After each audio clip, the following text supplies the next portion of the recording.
Spanish-language radio ads against Steve Gaynor, the Republican Arizona Secretary of State candidate, have been warning voters that Gaynor openly advocated to make it harder to vote for non-English speakers. In Arizona, the Secretary of State is the elections chief and second in command.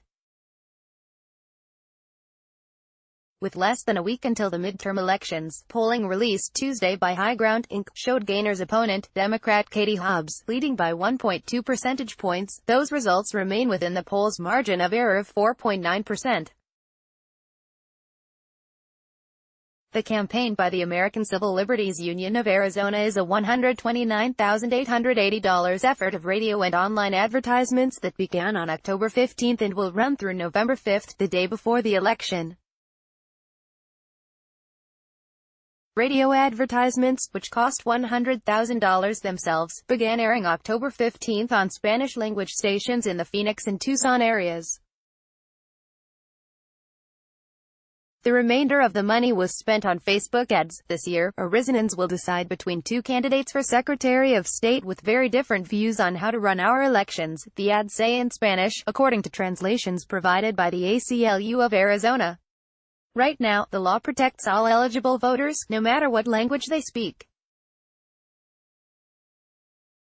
But Gaynor wants the law changed so that ballots would only be provided in English, a screen grab from one of the ACLU's advertisements. Courtesy of the ACLU of Arizona, the ads continue that Democrat Katie Hobbs, Gaynor's opponent, has pledged to defend the law and protect our right to vote.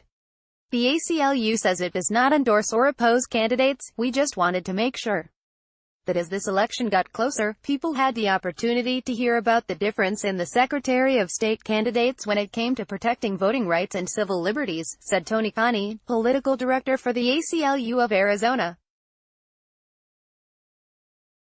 Spanish-language radio was an important buy for us, because we wanted to ensure that that was a population that could be impacted by policies debated in this election, Connie added. Any candidates or elected officials that talk about ways to make that stuff more difficult, we're going to do our best to hold them accountable. Gaynor made headlines in August when he said at a candidate forum that election materials should be only in English, and not in Spanish, counter to federal law. He has since walked back on that position. On Tuesday, he told Bruce Street, James and Pamela Hughes of KTAR 92.3 FM, in a radio interview, I did say it, but what I'm saying to you is, as a public official, I would uphold law. High Ground's poll asked would-be voters which Secretary of State candidate they would vote for if elections were held today. Nearly 43% chose Gaynor, 45% picked Hobbs, and 11.3% refused or said they didn't know. Gaynor faces a deficit of nearly 8 points among female voters, the poll showed. He enjoyed a comfortable majority of support from Republicans, more than 80%, people who called themselves very conservative, nearly 90%, and somewhat conservative, about 72%. Hobbs had more support among independent and unaffiliated voters, garnering 55.2% to Gaynor's 28.1%. High Ground's poll surveyed 400 likely Arizona voters by phone last Friday, Saturday, and Sunday. Paul Bentz, senior vice president of research and strategy at High Ground, told Phoenix New-Times to model the likely turnout of voters by party, age, region and gender. Of those it surveyed, 43% were Republican, 33% Democrat, 15% undeclared, and 9% independent, other, according to a press release.